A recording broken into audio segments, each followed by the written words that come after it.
Means how you guys are going to work in a company, the same way only we'll be conducting all the classes.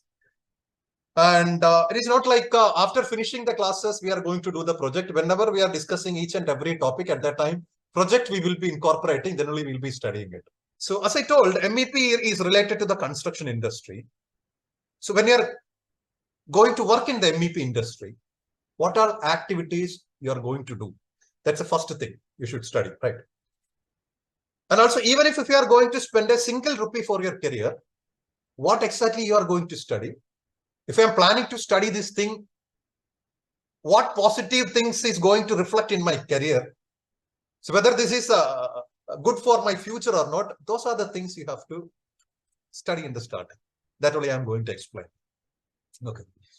See, whatever the project it may, every project, you might have watched these videos before, because every inquiry video, first in the message number 1, I have attached 2 videos. Introduction video 1 and introduction video 2. In that video, few of you guys might have already watched that video, but please hear it once again. I'll be repeating the same thing because not only to understand the course, when you are attending interview, a lot of questions you can expect from this. Because whenever my student is going to attend an interview, I will say, along with the design classes, you have to watch the introduction video 1 and 2, because you can expect a lot of questions from this. Okay. See, whether there is a building project or if it's an infrastructure project, every project is having 3 parties. The first one is client, the second one is consultant, the third one is contractor. So when you are entering into the MEP industry, you might be going to work in a consulting company, or sometimes you might be going to work in a contracting company. What all things? Within the consulting company, what all things I have to do? Or within the contracting company, what all things you have to do? We can discuss. See, as I told, every project we are having 3 parties, a client, consultant, and contractor. For example, I need to construct a hotel. I am the client. I'm having my idea. Okay, I want to construct a hotel or a hospital. I'm having land because definitely I need a land. I'm having fund. Then the client, it is not mandatory that the client to become an individual person. It can become an organization as well. For example, if Kerala government is planning to start an airport, Kerala government is the client. So client and consultant and contractor will be organization as well. Anyhow, the client initially will be approaching the consultant. So consultants or consulting company, within the consulting company, we will be having architect, MEP engineers, structural team, soil team, QA/QC team, audit team, estimation and quantity surveying and estimation team. Whatever it may, the first guy or the first team they are going to involve is architect only. Means anyhow, initially within the consulting company, everyone means architect, MEP engineer, structural team, soil team, everyone will be going to the client's site. They will do the feasibility study. Project is about to start. Okay, it's not construction, design. Feasibility study is simply nothing, correct? Each and every person, okay, to do their job, what all things they have to gather from the site, that is called a feasibility study. For example, see, I am planning to, anyhow, architect will be designing the building. I am planning to design the HVAC. So when I am planning to design my HVAC system, I should know the direction of the building, right? Because when we are proposing an air conditioning machine within the space, the first thing is, from what all sources the heat is entering into the building, that we have to calculate. That is design. For example, so see, if you want to purchase an AC machine from the market, you can directly go to the shop and you can purchase it. Correct. How? When you are discussing with the supplier or the shop person, he will say 120 square feet. Means there will be, for example, if I am having in my bedroom, okay, it is 4 meter by 5 meter. 5 by 4, that is 20 meters square, approximately 200 square feet can come. We can discuss that. So they might be saying like 120 square feet, 1 ton of refrigeration. So 200 square feet floor area divided by 120, I'll be getting 1 point something ton of refrigeration. Correct. That is thumb rule. With respect to the square feet, the people are proposing something that is called the thumb rule. Or if I am planning to propose a light fitting, how many number of light fittings I need in a particular space? 8 number, 10 number. Randomly, people might be, some design engineers might be randomly throwing light fittings and switch and sockets in walls sometimes. See, we have to design first, right? You should not oversize any system. You should not undersize any system. There's a difference between the technically knowledgeable person and a local contractor or a local mason or a local electrical. In the market, we are having two types of people, skilled laborers and skilled professionals. We are skilled professionals only, correct? We have to make them work. Who? Skilled laborers, right? Electrician, plumbers, technicians. What they are proposing might be sometimes oversizing. Simply, what's the problem of oversizing? Let me explain. See, we have not studied anything, just for your knowledge, I am saying. If I am planning to propose an AC machine inside the room, as I told, initially we have to do the heating and the cooling load calculation. Means, from what all sources the heat is entering into the space, I have to calculate. Through the wall, heat can come inside. Through the floor, heat can come inside. Through the window, heat can come inside. People will be ejecting heat. Light fitting will be ejecting heat. Electrical equipment will be ejecting heat. And we have to add everything, and we have to consider some safety factor. Then let's say I got like 3,500 watts of heat, or 3,500 joules of heat is accumulated within my space in each second. So when I'm going to propose my AC machine should have 3,500 joules of cooling capacity in each second. Then I can create my comfort inside. Instead of 3,500 watts, if I am proposing like a 7,000 watts AC, that is called oversizing. My demand is 3,500 watts of cooling effect, but I have proposed 7,000 watts, that is called oversizing. Instead of 3,500 watts, if I am proposing like a 2,500 watts, that is called undersizing. Just for air conditioning machine, whether there is oversizing or undersizing, both are problem. Only why? AC in the vapor compression system, in the upcoming classes we can study. But for your knowledge, AC is having a compressor. AC is having a compressor. The compressor, when the compressor is working, compressor will be compressing the refrigerant. That refrigerant will be going through coils and out, means condenser coil, expansion wall, evaporator coils. Then it will be coming back to the compressor. That process we can study anyhow. But your demand is 3,500 watts of heat. You have purchased 7,000 watts. Okay. And you have set with 24 degrees Celsius inside your bedroom. You turn on your AC machine. Heat that is generating within your space is 3,500, but AC is taking 7,000 watts. See, when you turn on your AC, what will happen? Your compressor will start. AC is having an outdoor unit, it is having a compressor, whatever the AC machine it may. When the compressor, how it is compressing? When the compressor is compressing, the refrigerant will be compressed. But how? Inside the compressor, we are having a piston, or it is having a cylinder, or it is having a rotating piston. How it is rotating? Because inside the AC compressor, we are having an electrical motor. Electrical motor. Electrical motor, whatever the electrical motor it may, when it is working, it is having two types of current. The first one is starting current. The next one is running current. For example, if you are having a ceiling fan, just turn on the ceiling fan in the starting. You will not be getting the same RPM in the first second or second. It will take some time. Slowly only, no. But once it has achieved, for example, if you are having a big flywheel, a metal wheel, initially it is on steady only. So when you are trying to rotate it, in the starting you want to apply large force, right? But after some time, once you have achieved enough RPM, then you have to simply push it. Once it has achieved enough moment of inertia precisely, then you have to simply push it. So what power you are providing in the starting, simply you can say that is your starting current. What you are simply pushing once it has achieved the enough RPM, that is called running current. All kind of rotating device is having two types of current, starting current and running current. When you are sizing the cables and all, with respect to the running current, the starting current only, we will be sizing it. Starting current, sometimes it is 2 to 5 times, sometimes. Normally 2 to 3 to 4 times bigger than the running current only. So whenever the compressor is starting from the steady state, it will consume more starting current. Precisely, it will consume more electricity. Understood? Because AC compressor is having a motor. Okay.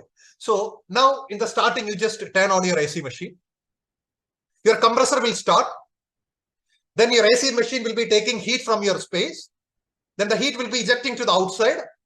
Eventually, your room temperature will become 24. Once 24 degrees Celsius is achieved, by sensing it, your compressor will shut down. How it is sensing, how the process is happening, we can study. Your compressor will shut down. If your compressor is not working, correct, because see, heat that is generating within your space is 3500 watt. AC is taking 7000 watt because that is oversized machine. Instead of 3500, you have purchased a bigger machine. So the AC machine will start, the compressor will work. Within second, you will achieve 24 degrees Celsius, then your compressor will shut down. If your compressor is not working, then no, your AC machine is not going to cool the room again, but heat that is generating again 3500 watts, again the room temperature will start increase from 24 degrees Celsius. So after some time, again your compressor will start. Initially it will start. After 1 minute or 2 minutes, it will stop. Again after some time, it will start. Again after some time, it will stop. Means on-off cycle of your AC machine will be too high. The on-off cycle of the machine motor will be too high. What will happen? The first issue, definitely electrical cost, no, because whenever the compressor is starting from the steady state, it will be consuming more starting current, then electricity cost will increase.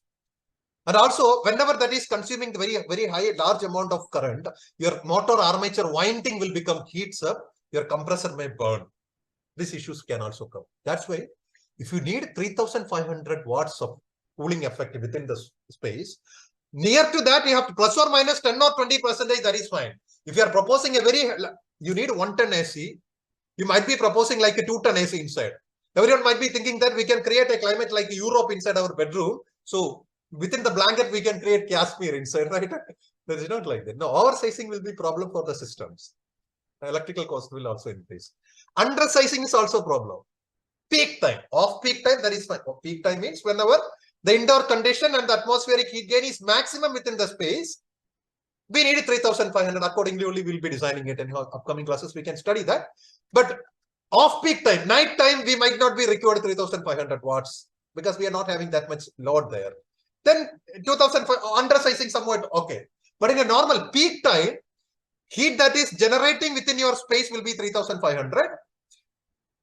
And AC is taking just 2500. Means 1000 watts or 1000 joules of heat in each second will be accumulated.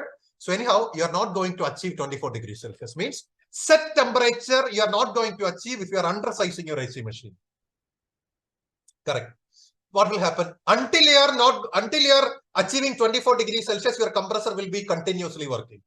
Means running current or running time of your compressor will be very high. That is also a problem. Continuously the compressor motor is working means the motor winding will heat up. So that will damage it. It may burn.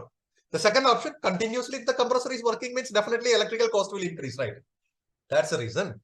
Okay, you should not, when you are proposing it, just a sample I told, example, whatever the system it may, whether there is heating and cooling load calculation or duct sizing or pipe sizing or chiller selection, primary pump, secondary pump, cooling tower, buffer tank, expansion vessel, what all systems that you are going to propose for the client, it should be not oversized, it should not be undersized, it should be optimized. Okay, that's why we need to study the design.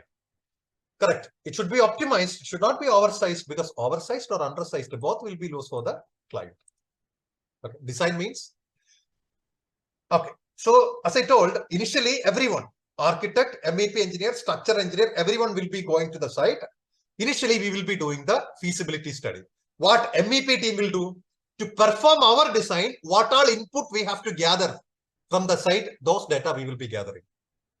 To do the heating and cooling load calculation, we need direction of the building. Where is north side? Where is east side? Because if you want to calculate the solar heat gain in a building, we should know where the sun is located. That we have to find. Latitude and longitude of the location, everything we have to find. That is for HVAC. Plumbing team, whether the public municipality drainage line is existing or not. If the public municipality line is existing near to the building or the land, when we are designing our drainage system, we can guide all the drainage to the public municipality line. So you don't want to propose a big tank. The public municipality line is not near to the building. What we have to do? We have to propose a big tank there or near to the building. All the drainage we will be holding there, and we can by the help of vehicles. Normally in Oman and other India, that is not common. In Gulf countries and all European countries, you might be familiar. Those guys who are having experience there. So vehicle will come, vehicle will be taking the water from the drainage and we have to pay money to them. They'll be taking the drain water and they will be purifying this water in the like a sewage treatment plant and all. They'll be consuming this water, not directly consuming. They'll be using this water for irrigation purpose and all. Correct. So that's why to propose your drain system, you should know where the drainage point is existing. So electrical team, where the nearest transformer, approximate load of the building you can calculate by thumb rule. And after that, whether there is any transformer is located near to the building or not, whether there is any data point or electrical manholes are existing near to the building, land, then only you can design the systems, right? The transformer is not there or the nearest transformer is like a 500 meter away from the building. We have to propose a new transformer because this much long, if you are taking then a lot of losses will come. So that's why underground cabling you have to do, your initial investment will be increasing. Correct. So means simply nothing. Feasibility study is what all things that we are going to do in the design. What all input that we need, everything we will be gathering from the state. Not only MEP engineers, structural team, soil team, what they will do? They will check the bearing capacity, how much load the sand can withstand. That is called the bearing capacity of soil.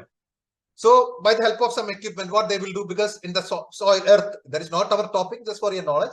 In the earth, normally they will be making like a 1 meter by 1 meter hole.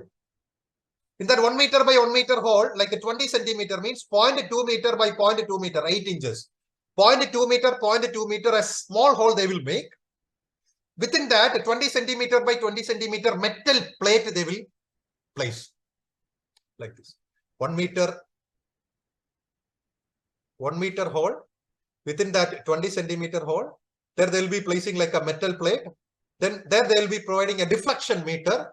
Above the deflection meter, they will be placing sand. Means sack, no? Sack filled with the sand they will be placing on the top side of deflection. See this one, you might have noticed this one, bearing test.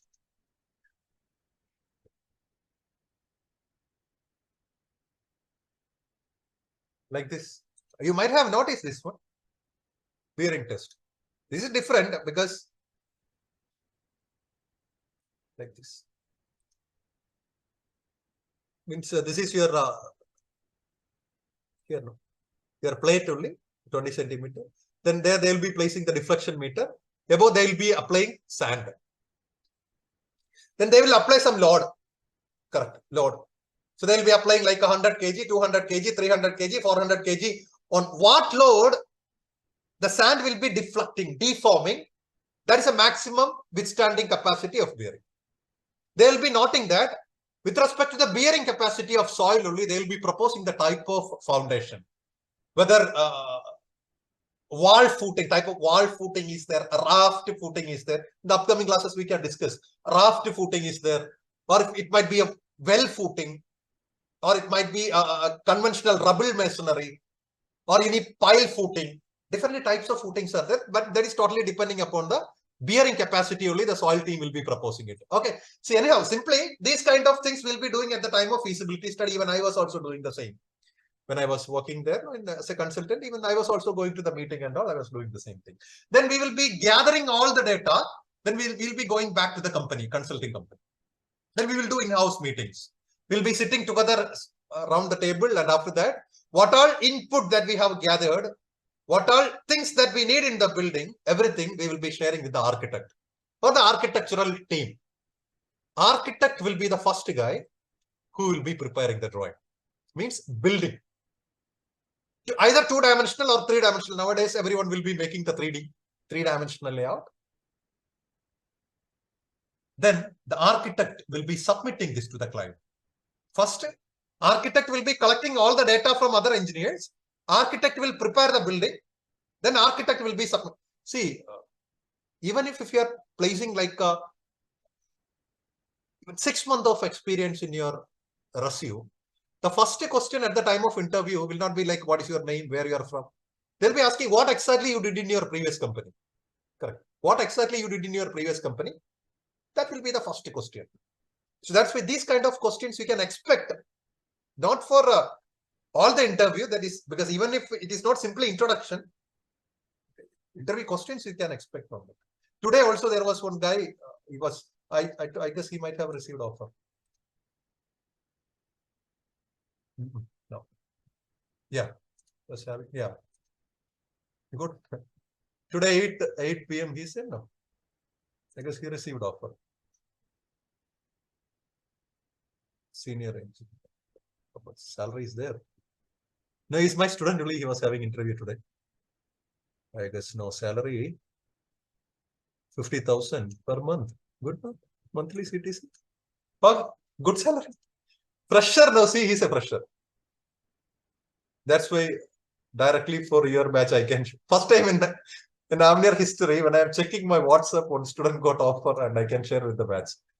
His name is Hari Prashant from Tamil Nadu. Okay, good, good. But he's a fresher. Only experience is AMNEAR experience.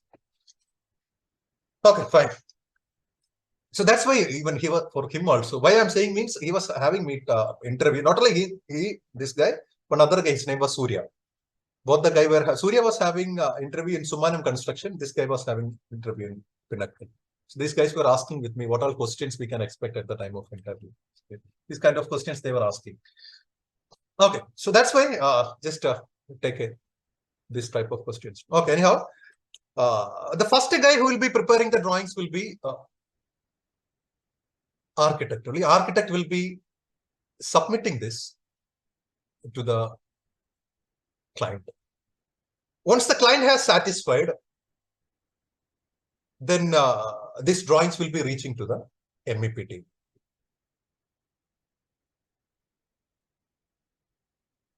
MEP team, it doesn't mean that 100% of architectural layout has to be completed to do the job. Sometimes like 80-90% of approvals we have received from the client, then we can start our MEP job. What we will do? We will start our design. What the architect is doing in the AutoCAD or 3-dimensional, whether that is 3ds Max, whatever it may, that is called their design. Their design means what they are preparing in AutoCAD and all. MEP, what we are preparing in AutoCAD is not called design. That is drafting only. What we are preparing in Revit, it's not called design. That is modeling only. Design means, as I told before, if you want to propose AC inside the room, we have to do the heating and the cooling load calculation. If you want to propose light fittings inside the spaces, with respect to the type of space and the activity, the illumination calculation we have to propose. Accordingly, we have to do the lighting design. These kind of designs. Not only that, plenty of design we have to do. Once all the design has completed, design manually we can do. For heating and cooling load calculation, we can do by the help of softwares. Softwares are also there. HAP is there. Trice 700 is there. Or by the help of E20 sheet, we can do it. Illumination calculation, we can do by the help of RLX or Dialex. Different softwares are there in the market. So by the help of conventional softwares in the market, we will be performing our design. Once the design has completed, we will start making our drawing. Correct. So feasibility study, in-house meetings, we'll be gathering all the input. Then architect will be making the building drawing. Then they'll be submitting to the client. Okay. Then first drawing we'll be preparing. No, initial drawing preparation. That drawing is called a tender drawing. First drawing that we are preparing inside the consulting company, that is called a tender drawing. Tender drawing will not be a clear drawing. I will show that. Tender drawing like duct. You know what is duct? No problem. We can study. See, pipe route and all, proper sizes will not be there. Cable tray, cable trunk route, everything will be there. Proper sizes, proper dimension will not be there. Tender drawing, name itself, it is there. That is just for tendering application. But it doesn't mean that the drawing is wrong. It is not clear. Normally, single, 2-dimensional things they will not provide. 1-dimensional layout only they will provide. I guess I might have check some project.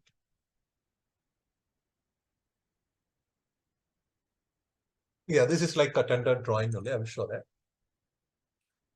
4 types of drawings we are having in MEP cycle. Tender, IFC. IFC India, we used to call that as GFC.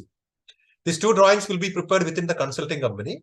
Within the contracting company, we will be having shop drawings and as-built layout. As-built.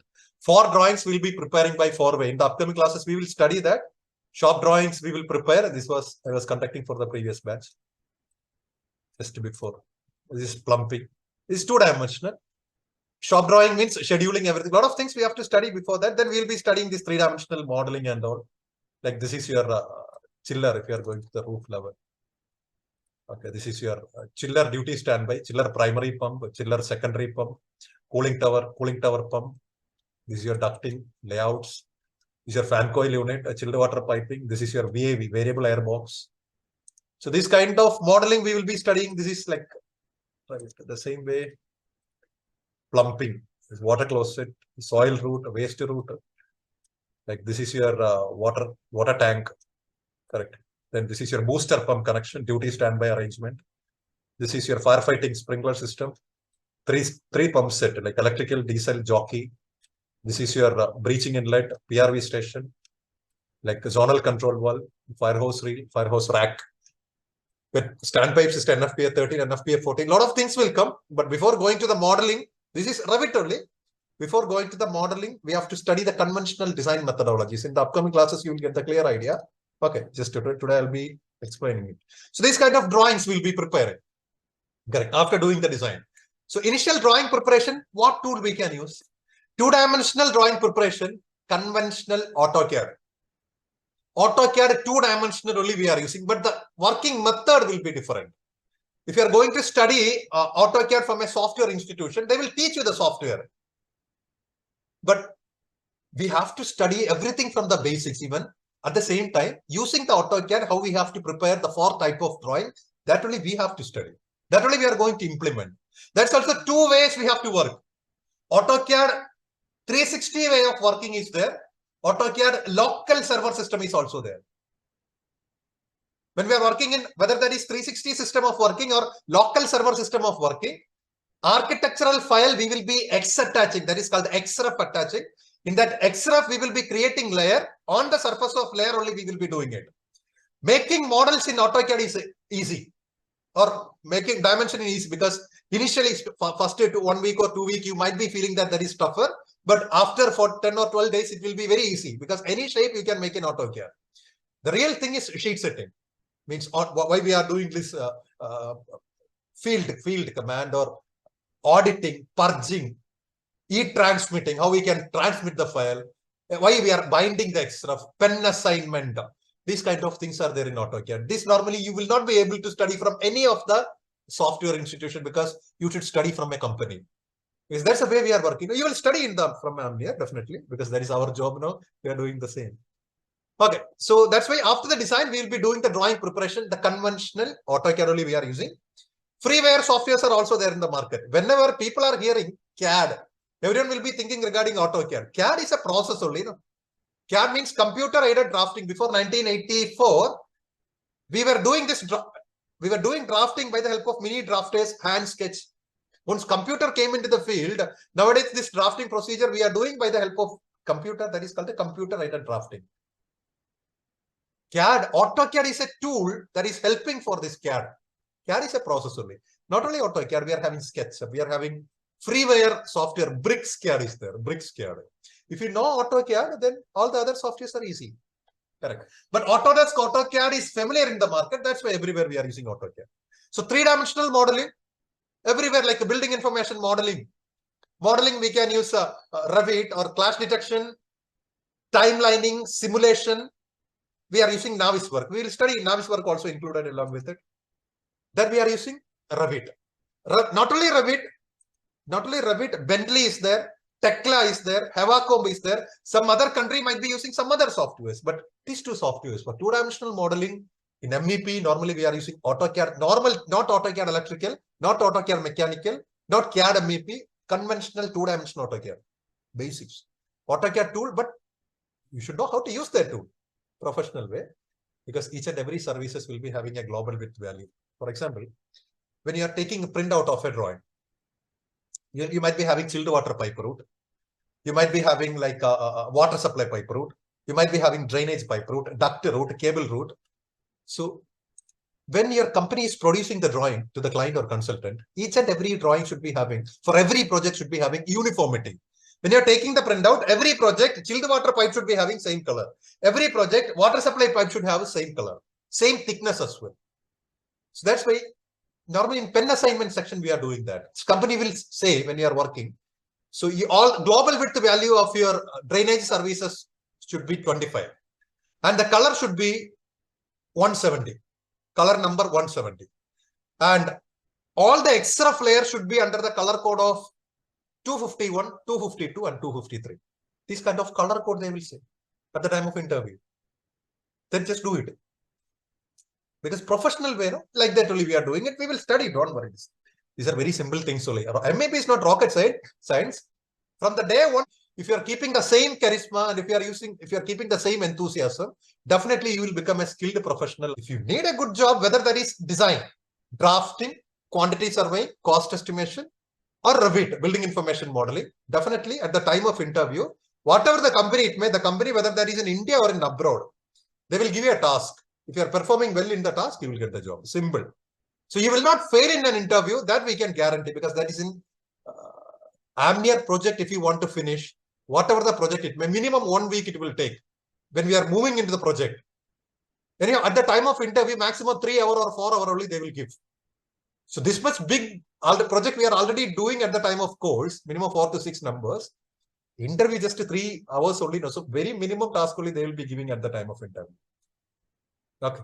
So I guess most of enquiry, everyone might have asked regarding the placement. I never said to anyone this 100% placement offers and all. It doesn't mean that my students are not getting job. Why I'm not saying this 100% placement? I told even I spend a lot of money to career development for this word 100% placement. If I'm giving something to you, whether you're a client or you're a student, what are services that I am providing should be like genuine, right? That's why if I'm saying something, my word like 100% placement, and if you're relying on my word within a time limit, if I'm unable to keep my word, then that will affect my credibility. I took a lot of effort to start my own business because that is my personal things. Okay, in the future classes, I can share that. So I won't make even a single circumstances to spoil my word, my AMNEAR. So that's why I'm not saying this 100% placement. It doesn't mean that my students are not getting job. Not only 100%, sometimes 150% of students are getting job. So until you are getting the job, what all support AMNEAR has to provide, we will provide. Even after getting the job in a company, last week, 2 of my students went to UAE from my help only. One guy, his name is Deepak, other guy, his name is Siddharth. So one company was Aujan Interiors. The next company was Eldon Electromechanical System. Both these guys are my client only. They used to give project for fit out projects for our task. That's why I'm not saying like 100% placement. I'm not advertising anything. So AMNEAR is not advertising anything regarding placement. Why? Means 2 reasons. First thing, anyone is approaching AMNEAR only because of certificate or job. You guys are not going to study it. Because people might be thinking that we are having certificate in our hand, we will get job. No, that's not the scenario. You have to study it. Even if you are studying, sometimes you don't want your degree certificate or diploma certificate, so you will get job. Correct. Skill matters. That's the first thing. The second thing, because first thing means people are only aiming for placement, they will not study it. The second thing, my credibility. Because if I am saying something within a time limit, if I'm unable to keep my word, that will affect my credibility. So I will not say 100% placement to anyone, but it doesn't mean that you guys are not going to get job. Until you are getting the job, what all support I have to do it. If I am leaving means I will do that. Okay, so that's why that's an activity that we are having inside the consultancy. Initially, we'll be doing the feasibility study. Then we'll be doing the in-house meeting. Then we'll be gathering all the outputs. Then we'll prepare the tender drawings. Tender drawing preparation, 2-dimensional drawing preparation. Normally, we will be using in AutoCAD everywhere. And 3-dimensional modeling, we'll be using Revit only. Revit. Okay. Then we'll be submitting this to the client again. Client will say a lot of revisions. Correct. Client will say a lot of revisions, both to the architecture team and MEP team. Even if the client is not a technical person, sometimes he will be advising MEP team. We have to accept it. Client is the god. He only will be spending the money, right? Okay. So sometimes tag location has to be changed. The chiller location has to be changed. whether vibration will come when the chiller is working or not. These type of silly questions they might be asking, but we have to answer it because he's the God. Okay, anyhow, at the time of revision, they will be saying a lot of comments. Everything we have to update at the time of revision. Then our final drawings will be ready. Tender drawing. So the first drawing in the MEP project cycle, whatever the project it may, that is called a tender drawing. Tender drawing. Okay. The next step, once the tender drawings are ready, now the consultant has to prepare the BOQ, bill of quantity. I will show all these things.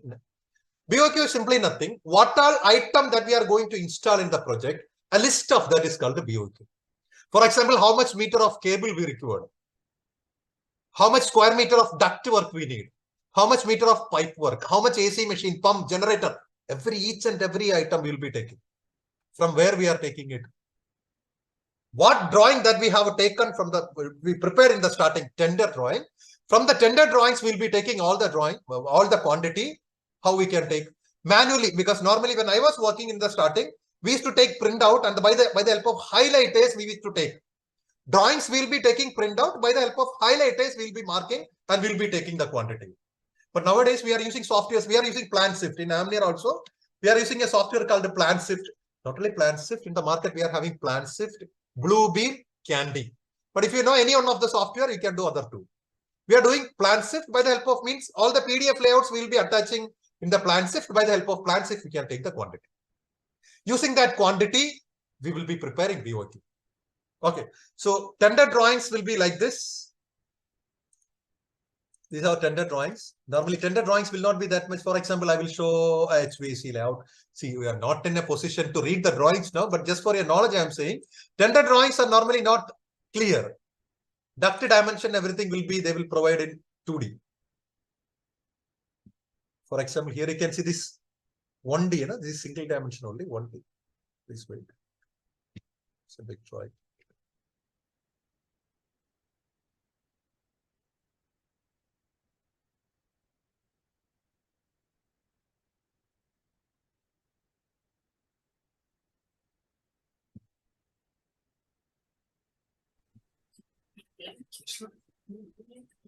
Please wait 1 second, because the file size is little bigger.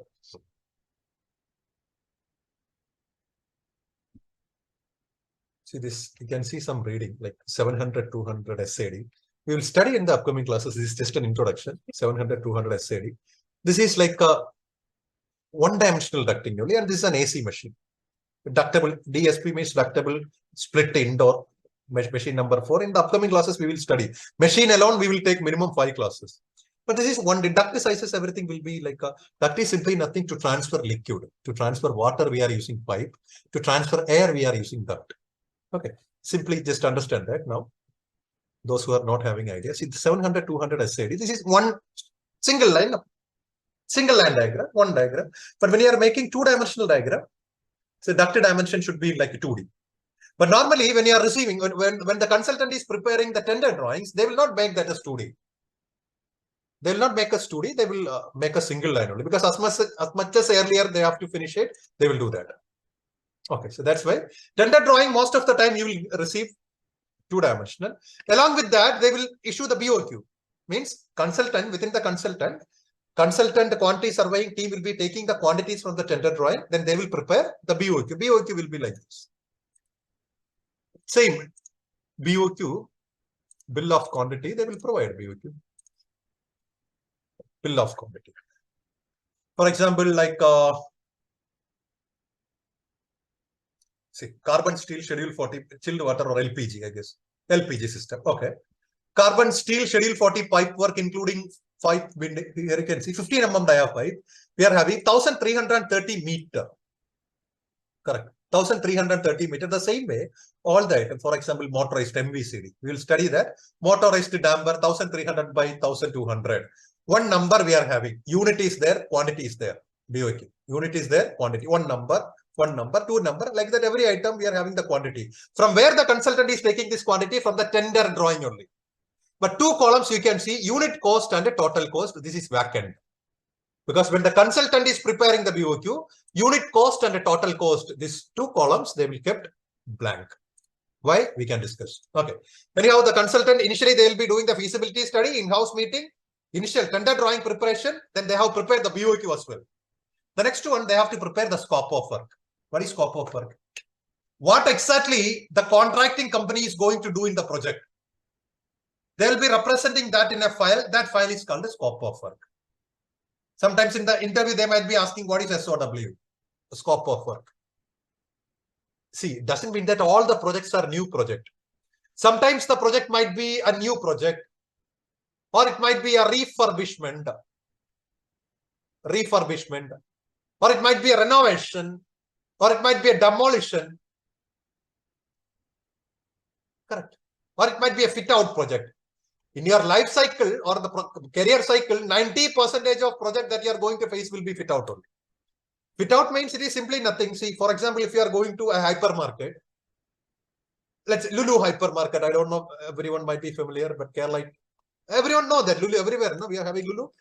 Lulu is the brand name, hypermarket. But if you are going to inside the Lulu hypermarket, you can see like a Woodland showroom, laptop showroom, Kalyan Jewelers showroom. Correct. A lot of other showrooms there. Means within that hypermarket, people from outside or the guys from outside will come. They will take an area as a rent. Then they will be modifying that area as per their demand. So when they're taking that area, that will be a plain area. But in one end, they might be having a lighting DB. Then they might be having a power DB. Okay, lighting DB will be having like a 5 kilowatt of load. Power DB will be having maximum 12 kilowatt. Load, everything will be existing there. One end will be having chilled water supply and return point. Firefighting like a pendant and upright sprinkler points will be there. Then water supply point, cold water, hot water, drainage point, everything, all the points will be existing somewhere. That points are called stub outs. Stub out. For example, I'm having a water supply point here. They have closed with an end cap. Now it is closed only. But if I need to use it, I have to open the end cap, then I can join the pipe there. So that points that is existing in various regions in the fit out area, that is called a stub out. So when we are hiring that area as a rent, normally the mall owner will provide a drawing. The drawing is called LOD. In BIM, those guys are having exposure in BIM, building information modeling. There we are having LOD. That LOD is called the level of detailing and level of development. That in the upcoming classes we will study. That is another documentation process. Means it's a process of BIM 4D, 5D. It's very important there. We can study in the Revit classes. This is another LOD. Because few guys are having knowledge in LOD. That's why I'm explaining. This is called a lease outline diagram. Lease outline diagram is simply nothing. Wherever they will provide a drawing, in that drawing they will be mentioning wherever in the plan the points are existing. Okay.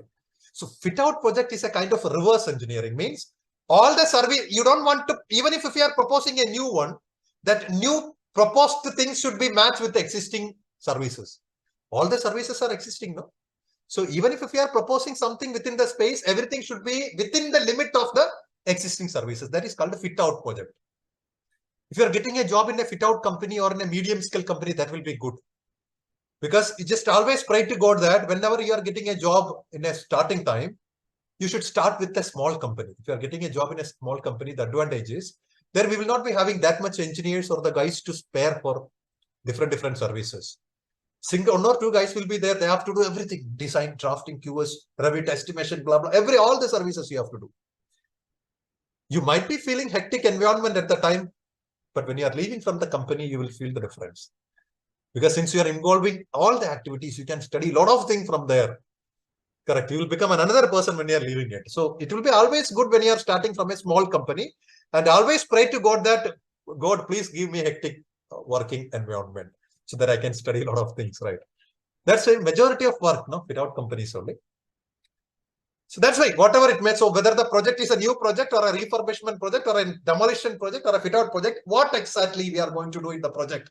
Scope of work will be revealing it. Sometimes scope of work will be a separate file, but sometimes it might be, they might be including this not within some other file. For example, let's say within the BOQ it is there, or conditions of contract. See, in that, correct, instruction form of tender, brief scope, description and scope of work. Consultant only will be preparing this one. brief description and scope of work. For this project, what all things? Scope of work in this subcontract package include drainage, plumbing, water supply, firefighting, HVAC. All these things we have to do there. Correct. And in detail, what all things in the below you can read and you can find. Okay, this is called the scope of work. This also will be prepared by whom? This also will be prepared by consultant only. Consultant. Okay. Tender drawing, BOQ, scope of work, specification. The next one, spec or specification. See, when we are making the spec, no technical data. For example, chilled water, what should be the pipe material? Drainage, what should be the pipe material? Cable, underground cabling work, what should be the material? Exposed, weatherproof, or those kind of data we used to call the IP rated, ingress protection 100, 400, different rates are there, ratings are there, we'll study. These kind of technical related things, they will be marking in the specification. Correct. Means each and every material details, each and every equipment, technical data, everything they will be including in the specification. Normally, you don't want to create a new specification. Normally, when we are working in a consultancy, already the previous project specification is there. We'll be copying and pasting it. And if you're not having anything, we'll be collecting from the suppliers in the market. Study. Okay. So specification also who has to create? Consultant has to create. Okay. The next one, vendors list. Consultant is not only having the authority to design your project and model your project, consultant will be having the authority to monitor the project for the quality. Quality of the project is the responsibility of consultant as well. Correct. So that's why consultant will be proposing the make and the country of origin of major equipments. For example, Apple phone, if you are purchasing, you can purchase now from manufacturing hub we are having in India, China, USA. So make is same Apple phone, but country of origin is varying, means the quality will be affected at the same time, price as well. That's why, suppose if you are having an LG machine, AC machine, it should be an LG make. But what make it is, whether there is LG or if it is Daikin or Carrier or Mitsubishi or Panasonic, each pump if you are purchasing Ebara, Grundfos or Kirloskar, or like diesel generator when you are purchasing, if it is Sterling and Wilson or if it is some other company. So each and every major equipment, from which make it is, or what make it is, from which country it has to be originated. All those data, they will be mentioning in vendors list. Okay. So vendors list, I guess normally within BOQ, they will be marking, or they might be marking in spec as well. Say mechanical specification, I am selecting Control F. Let me check the vendor. Okay. Let me check it. I will show that. Oh. Just where is there?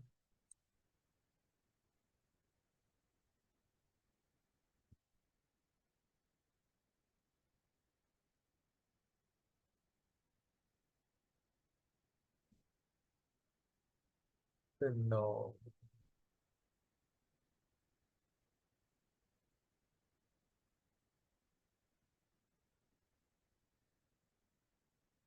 No, it is not within the spec. We can check in country. Normally, within the spec, they used to provide that. Because in the spec also it is there. In the top side, you can check it.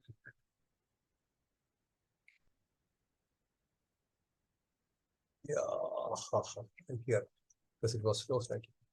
Here you can see this one, page number 326 for this project. If you are purchasing DX split AC or VRV AC, it should be from Daikin or General, Samsung or LG. This is called the vendors list. Or if you are purchasing this AC or copper pipe fittings, it should be from Muller, Yorkshire, Kempla, this one. No. But it should be from either USA or from European Union.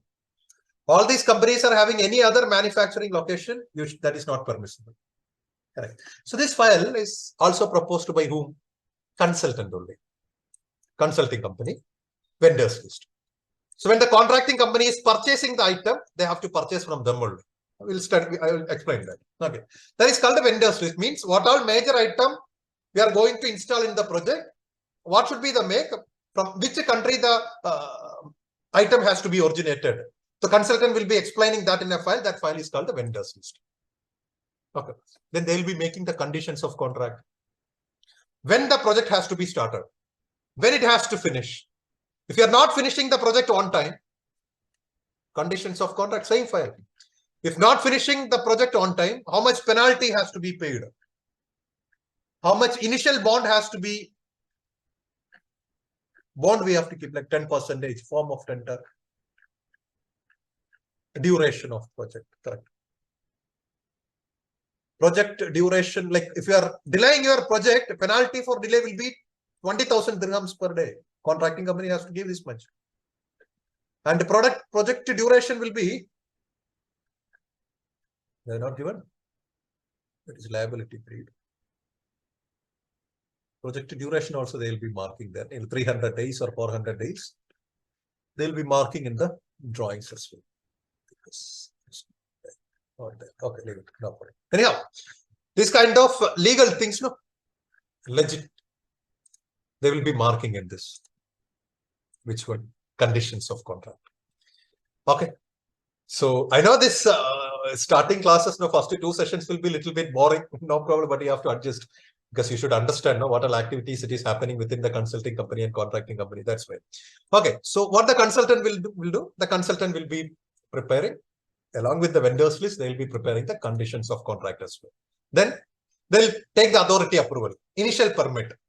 The local authority will be there, no? Means municipality. We used to call that as AHJ. AHJ means authorities having jurisdictions. Authority, local municipality, no? From there, the consultant will be submitting the drawings and they have to take the building permit. Each and every technical data and legal data, they have to verify consultant. So inside the consulting company, we will be having a legal department as well to handle this thing. Then they will be taking the building permit as well for the client. Okay. Then they will be doing a rough planning. Means after the planning only the project duration they will be arriving approximately. Then they will be doing a rough estimation, not a detailed level of estimation.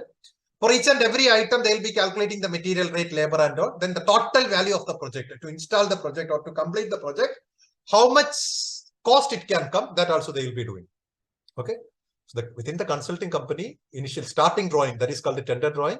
Then they'll be preparing the BOQ. Then they'll be preparing the scope of work. Then they'll be preparing the specifications, vendors list, condition of contract, authority approval. They will do the planning. They'll do the rough estimation. All these things they have to do. Then it will take some time.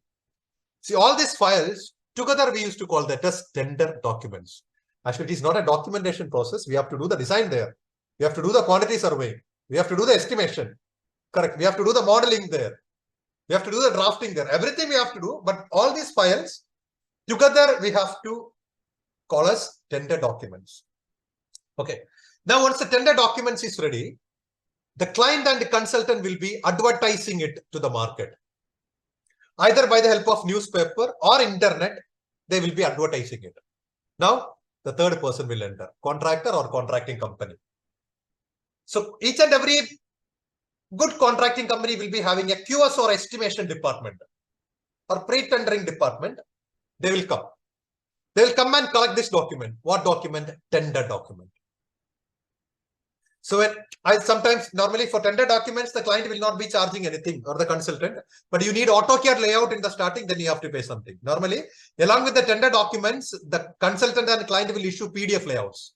Tender drawings, they will be issuing just a PDF only, not AutoCAD files.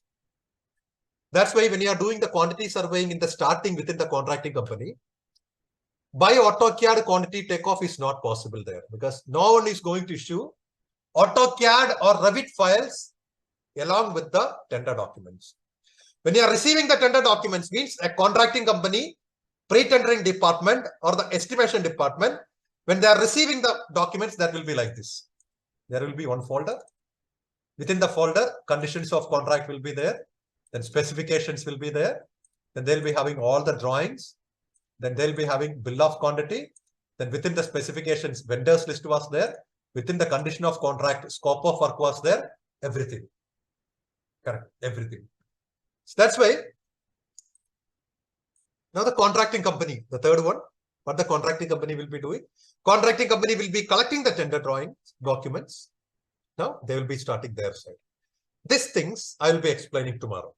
What all activities that we are doing in the contracting company, we will be explaining tomorrow. So as I told, see, when AMNEAR is covering everything as I told, in a single course, the course name that we are offering is called Building Services Engineering. For example, if you are aiming for a better career in, especially in BIM is future, Revit is future. But if you want to become a good designer or a modeler, for example, AC duct, you know, this is called air conditioning duct. Correct. We are having a topic called duct sizing. Normally, when you are studying duct sizing from a normal institution or YouTube video, what they might be explaining equal friction method, velocity reduction method. Only these two things. When we are sizing the duct, normally the floor in which you are standing, that is called the finished floor level, means tile surface level. And above that, you might be having a slab that is called the bottom of slab. Correct. Means the floor in which we are standing is called the finished floor level. I will explain in the heat load class. Top side, you will be having your slab. Slab is also like a bottom of slab is there, top of slab is there. This section. In between, top means bottom of slab and the finished floor level, we will be having false ceiling, either by gypsum or by PVC, or it might be open, whatever it may. We'll be having false ceiling now. Between this region, no, this void region, through this region only we'll be taking all the services. Your duct, your cable tray, your services, the pipes, everything. A lot of clashes will come there. A lot of interference will come there. For example, when my duct, when I'm placing, I'm having a pipe that is going this way. So clash will come, no? So what we will do, with respect to the reference level, what is the bottom of duct height we will assign? Let's say that is 3.1 meter. So with respect to the reference level, this height I will explain. That is 3.9 meter. So the pipe will come above, the clash we can avoid. So when we are making the drawings in AutoCAD, we will make a layout called RC, reflected ceiling plan, more precisely coordinated ceiling plan. When we are doing the coordination, each and every service with respect to the reference level, height we will be assigning, accordingly only the clashes we are avoiding. But when we are doing manually in 2D, it will take a lot of time. But if you are using a software for that, for example, Revit and all, clash detection is very easy. For example, I am going to 3D, three-dimensional layout. I'm just going to the ground floor ceiling. This is my duct only. I'm taking a pipe there. So let me take a pipe. Respect to the ground floor ceiling. Let's say 500 mm. I made a pipe like this. See, it's a pipe only. No? So if you are going to the 3D, you can see this pipe is going through the middle side of where your duct. But the advantage is when you are doing that in 2-dimensional, manually you have to check it. Means we will be creating all the services in, for example, AutoCAD. When we are creating each and every services, we'll be creating in separate layers only. Exhaust air duct, fresh air duct, plenum, everything we'll be creating separate layer. Once drawing has completed, all the layer we will turn on.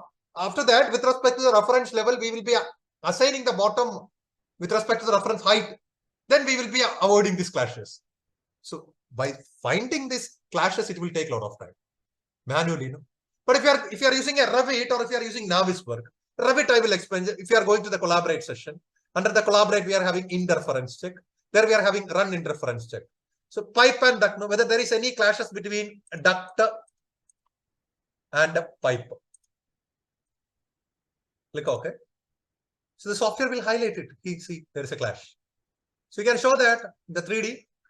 You can go to the 3D and you can witness that here. And this pipe you can delete or you can adjust the height. I am taking this down. So when you are taking this down, now there is no clashes between the services. It is not clashing. Now you can refresh it. See the clash gone. Anyhow, these are things we are going to study in the starting. You know this, the conventional design methodologies, you know, right? See, in case of duct sizing, when we are sizing the duct, this duct we will be accommodating above the false ceiling unit. When we are placing the services above the false ceiling, we should consider the allowance for hanging. Hanging allowance has to be considered. Bottom of duct to the false ceiling allowance has to be considered. Duct we have to propose thermal insulation, that allowance has to be considered. Inside the duct we have to propose acoustic insulation, that has to be considered. Means with respect to the available false ceiling height above, all the allowances we have to deduct. Then what is the maximum permissible duct height we can allocate above the false ceiling, we have to calculate. That parameter we should consider as a constant, then the width has to be found. Simply, if you are going to this option, you just select a duct. Revit, select a duct. When you are selecting your duct, top side we are having an option called a duct or pipe sizing. When you are selecting this duct or pipe sizing, the software will be asking what method. Only the friction has to be considered, or along with the friction, velocity is also a concern. Or you should consider velocity, or you should consider equal friction. And what is the maximum restricted height for your duct? As per the false ceiling, after deducting all the allowances, maximum 300 mm I can provide. So restrict that height. Means you should know this conventional design methodologies, aspect ratio, everything. Then only you can become a perfect modeler. Or what you are, without knowing the proper design methodologies, what you are doing in AutoCAD is called a drafting. What you are doing in Revit is called a modeling. You can't become a good engineer or a modeler. Okay, so that's why we will go to that, but it will take some time. Initially, we will be each and every things we will be starting with the scratch only. We'll be starting because experienced guys might have forgotten a lot of things. So everything we will be starting with the basics. In case of HVAC, I will explain. So initially, first 2 introduction session, then we will start with HVAC. HVAC basics, units, conversions, standards. Then we'll be moving with the psychrometry, FAHU design, fresh air handling unit. Then heating and cooling load calculation using HAP, E20 methodology. Then we have to study the HVAC machines, DX and the chilled water. Then design classes. Means duct sizing, pipe sizing, chilled water pipe sizing. Then chilled water, chiller side will come, condenser side will also come, cooling tower side. Then air terminal, grills and diffuser selection, plenum sizing. ESP, external static pressure calculation for fan selection. Then we will be doing the HVAC project. Then after that, primary pump, secondary pump, tertiary pump, heat exchanger, buffer tank, expansion vessel, cooling tower, condenser water pump, VRV, VRF systems selection, refrigerant pipe sizing, roughnet branch selector box selection, then acoustics, insulation, equalizer, cooling tower equalizer lines. These kind of things will be coming in the advanced level. The same way, plumbing also. Means whether you are a fresher or you are an experienced person, these things, our content is more than sufficient to work in a company. So in a single course, we'll be covering HVAC designing and drafting, plumbing designing and drafting, electrical designing and drafting, firefighting designing and drafting, MEP quantity surveying, MEP cost estimation, building information modeling using Revit and Navisworks. Everything we will be covering in a single course.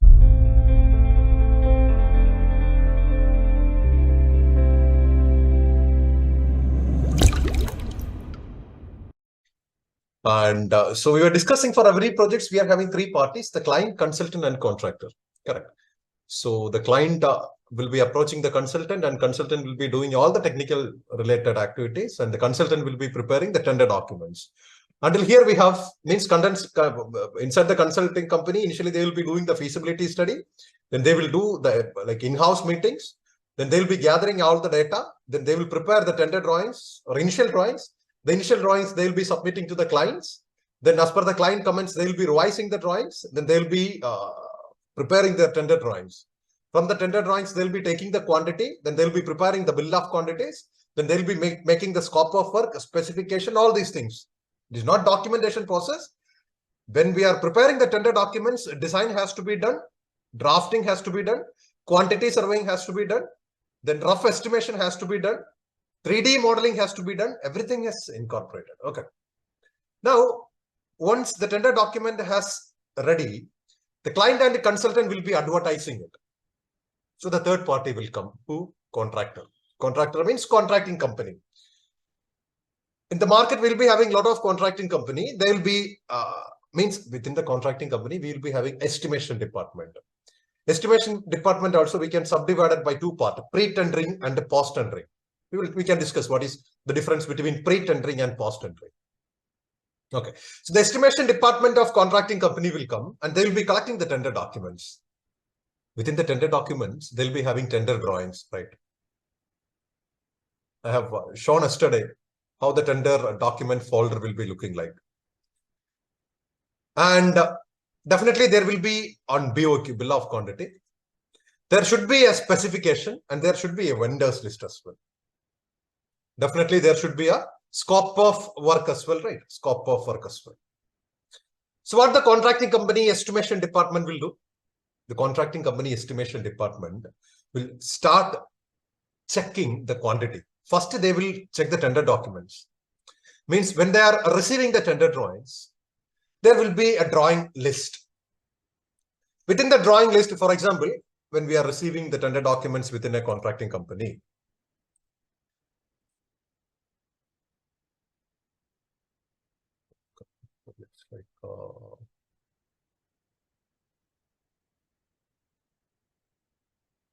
there will be a drawing register.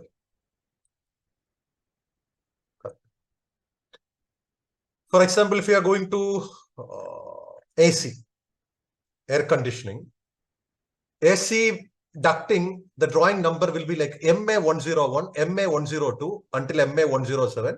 Then MA501 bar-1, 5012, 5013 means a lot of drawings are there. All these drawings has received or not. We have to verify. Because if we are missing any one or two drawings, we will not be considering that quantity when we are estimating it. So you have to go to the mechanical, PDF, then air conditioning, HVAC, AC, MA101, received or not? Yes, MA101 to 107, MA101 to 107. Then where this one? MA501, 5012, 5013. That is not here in this folder. But we have to check where that is. Under ventilation, no, it is not there. Then under smoke management, no, it is not there.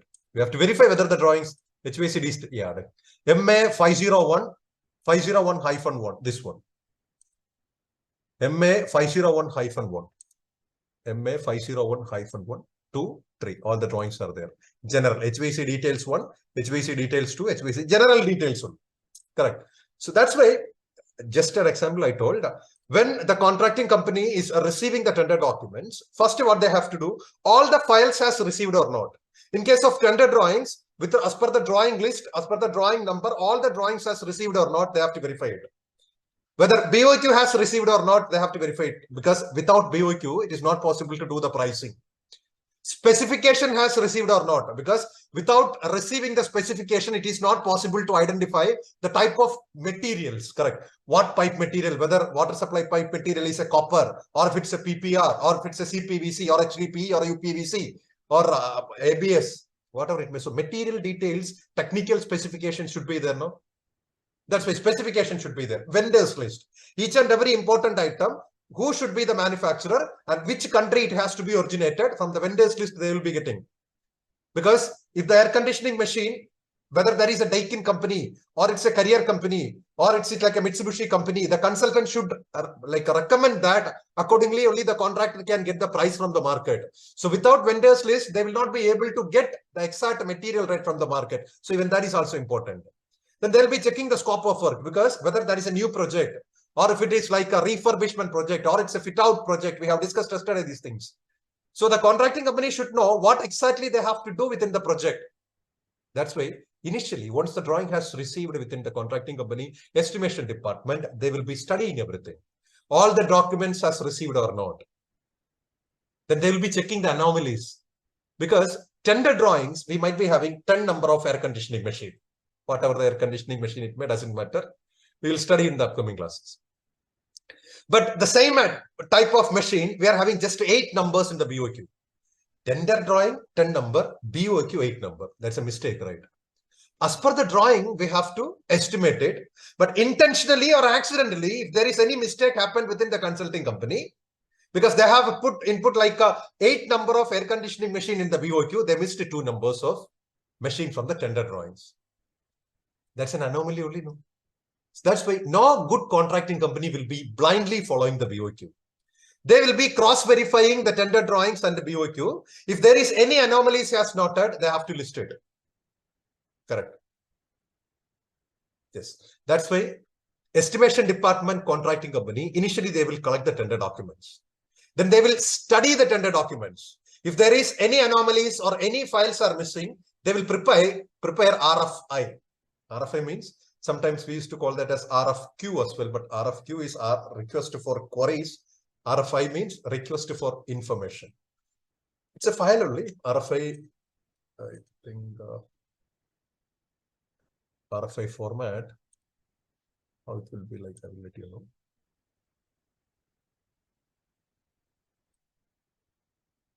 Correct, this one.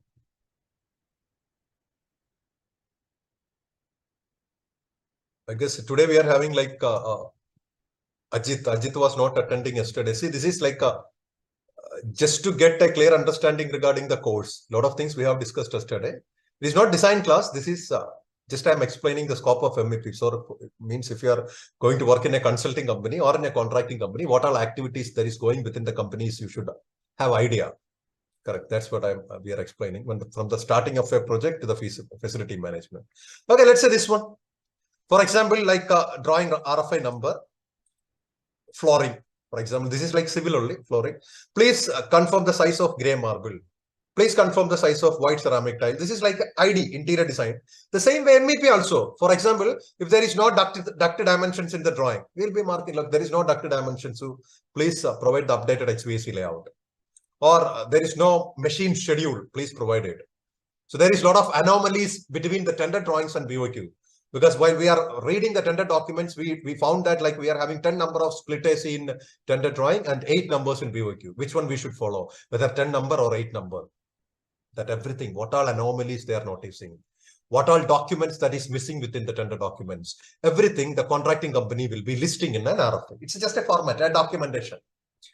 In RFI, they will be raising each and every point and they will be sending this RFI to the consultant.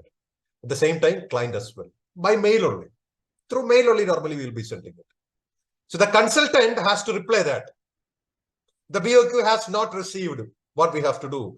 Whether to wait for the BOQ should come or we can proceed with our own BOQ. Kindly clarify. The consultant will say, yeah, we will be issuing the BOQ within 2 days. Or you can continue with your own BOQ. We will be getting response from the consultant. Accordingly, the contracting company will be further proceeding there.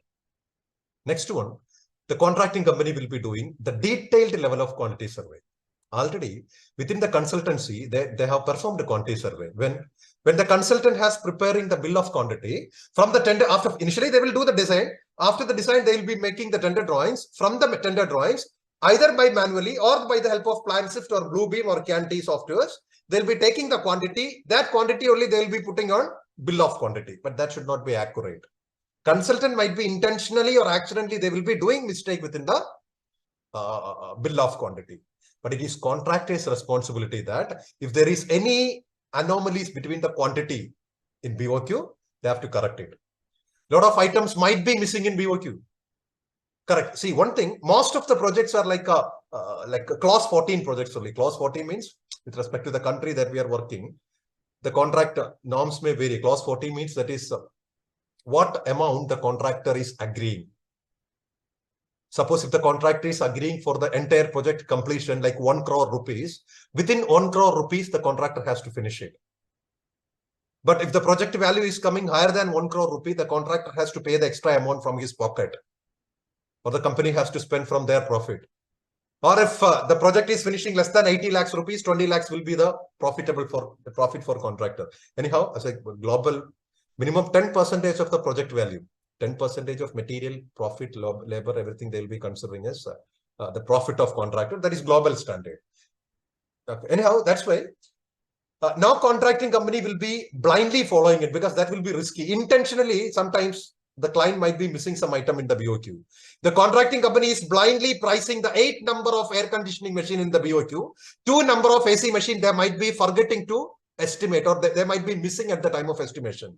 Later, once the project has awarded to the particular contractor, the contractor has to purchase the AC machine, 2 number of missed AC machine from his pocket, and he has to install it. Risk is there, no? That's why no contracting company will be blindly following the quantity provided by the consultant. All the contracting company estimation department will be having their own quantity surveying team. They will be taking the quantities from the tender documents once again. And after that, that quantity, they will be cross-verifying with the bill of quantities provided by the consultant. If there is addition or deletion, any extra item has to be considered, or any extra item has to be deleted. That everything the contracting company estimation department will do. Then they will do the estimation. Okay, they will collect the documents, they will study the documents, they will prepare the RFI. They will not wait until the rest of, what if the project is very emergency. Estimation department will not wait to receive the response from the consultant for RFI. If it is very emergency, they will be starting that project at the same moment. But as per after some time, 1 or 2 days, we will be receiving the reply from the consultant. Accordingly, we will be doing the updation in the BOQ. Okay. Then they'll be preparing the RFI. Then they'll be doing the quantity surveying, a detailed level of quantity surveying. If somebody is asking in an entire project cycle on what time we are doing the detailed level of quantity surveying, pre-tendering time only, initially, starting phase of estimation in contracting company. Okay. They'll be doing the quantity surveying, then they will do the estimation. Now they are having quantities in their hand, contractors. But yesterday I have shown the BOQ. BOQ will be having a serial number, list of item, specification, unit and quantity. But 2 columns were vacant, unit rate and amount. Unit rate and amount were vacant, right? So in that, they have to put the price. Who? The contracting company. So the contracting company will be collecting the material rate from the market. Along with the material rate, they will be considering the labor rate, because installation cost has to be considered. They'll be considering the overhead parameter. Overhead parameter means staff salary, staff accommodation, transportation, mobilization expenses, visa charges. These kind of things they will be considering in an overhead. From there only the project will be getting it. From the project only the contracting company will be getting the overhead as well. Okay. So how much bigger your company will be, that much overhead can increase. For example, L&D can do a job for 1 crore rupees. So the same job, a normal subcontracting company can do for like 60 or 70 lakhs. Because the overhead of subcontracting company will be much lesser than the big L&D company. Correct. So they will be considering material rate, profit, okay, material rate, labor rate, overhead, profit as well. These 4 parameters are important when we are doing the estimation. All these things they will be considering. And after that, they'll be calculating the unit rate of each and every item. For example, if you are having an air conditioning machine, the rate will be just 25,000, whatever the ton of refrigeration doesn't matter. The rate might be 25,000 rupees. Along with the 25,000 rupees, they'll be calculating material, labor, this profit plus overhead. When you are considering all the parameter, final value, it may come like 32,000, the example. This is called the unit rate. So the contracting company estimation department will be calculating the unit rate of each and every item. This unit rate and amount they will be putting on this estimation, this BOQ after estimation, then they will be submitting it. Means from the collection of tender documents to the initial BOQ submission until this process, that is called a pre-tendering. Means collection of tender documents from the client and consultant and initial submission of BOQ to whom they are submitting it. The contractor will be submitting the price to BOQ to the consultant and client. Until the initial submission of BOQ, that is called the pre-tendering. It's not finished. The project has not awarded. Lot of contractors in the market, they'll be doing the same activity. So what the consultant and client will do, they'll be going through each and every BOQ received. And after that, which contractors in the market is having the good history, which contractor is having the enough manpower, material, machinery to finish the project on time, which contracting company in the market is having the good quality of history, then the project will be awarding to that contract only. Correct. But before that, before finalizing the contractor, best 5 or 6 price for contractors, the client and consultant will be asking for meeting. At the time of meeting, the client will be asking some discount. So, okay, you are like 5 number of contractors in front of me. I need like 10% discount, 20% discount. We know that even if when we are doing the initial pre-tendering, at the time of pre-tendering time, the initial price, minimum 5 to 10% higher price only we will be considering, because we know that at the time of negotiation, we have to give some discount. I mean, I was also working like an assistant manager in design and estimation. We were also doing the same thing. Means material rate for each and every item, I told the material rate we will be receiving from where? Means after the quantity surveying within the pre-tendering department, we will be sending the requirement to the suppliers in the market.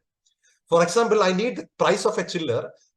In the vendors list, the consultant will be saying like chiller should be purchased from Daikin. Okay, so what all suppliers in the market, they are delivering this Daikin chiller, I will be sending my requirement to that guy. What those guys will do, they will give me the quotation. Within the quotation, the material rate, everything they will be including. So initially, when we are receiving the quotation from a supplier will be at least 10 to 30% more price only they will give. Because they know if the project has awarded to this particular contractor, this guy will be definitely asking for from some discount. So a higher price only normally in the quotations we will get. So that's why for safety, when we are doing the pre-tendering time, even if the quotation rate is higher, we will be minimum 5 to 10% discount we will consider. After that only we will be including that. Okay. And also, even if we might be receiving 30% higher price, out of that 30% higher price in the quotation, 10% discount we will still 20% more price only we are submitting to the client. So again, when the client is asking, okay, 20 or 20% discount, 5% or 10% more discount we will be providing. Okay, that's why client meeting, and after the initial submission of BOQ, client meeting and negotiation phase will come. As per the negotiated value, we have to update our BOQ because we have already submitted the BOQ. The same BOQ we have updated with the new latest price, and the BOQ has to be revised and we have to be resubmitted. Okay. That is called post-tendering. Pre-tendering means from the collection of tender documents to the initial BOQ submission.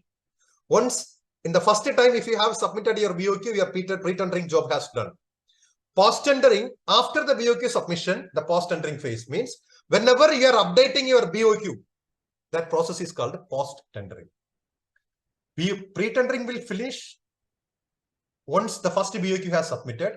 Post-tendering will be continuing until the project lasts, because a lot of revisions will come in between. Accordingly, the BOQ price has to be changed. Okay. Anyhow, after the first submission, as per the negotiation and all, we will be revising the BOQ, then we will be submitting the BOQ. That process is called the post-tendering. Okay. Now, which contractor has submitted the best price, best quality, they will be finalizing the contract. Then verbally they will say, who will say? Client and consultant will say, okay, the project has awarded to you. But if any client or consultant is verbally saying something, no contractor will be relying on that word, right? That's why once the project has awarded to a particular contractor, an official document will be issued by client and consultant. That is called LOI. LOI means letter of intent. It's an official bond. Same like bond. In that bond, client will be signing, consultant will be signing, and contractor will be signing.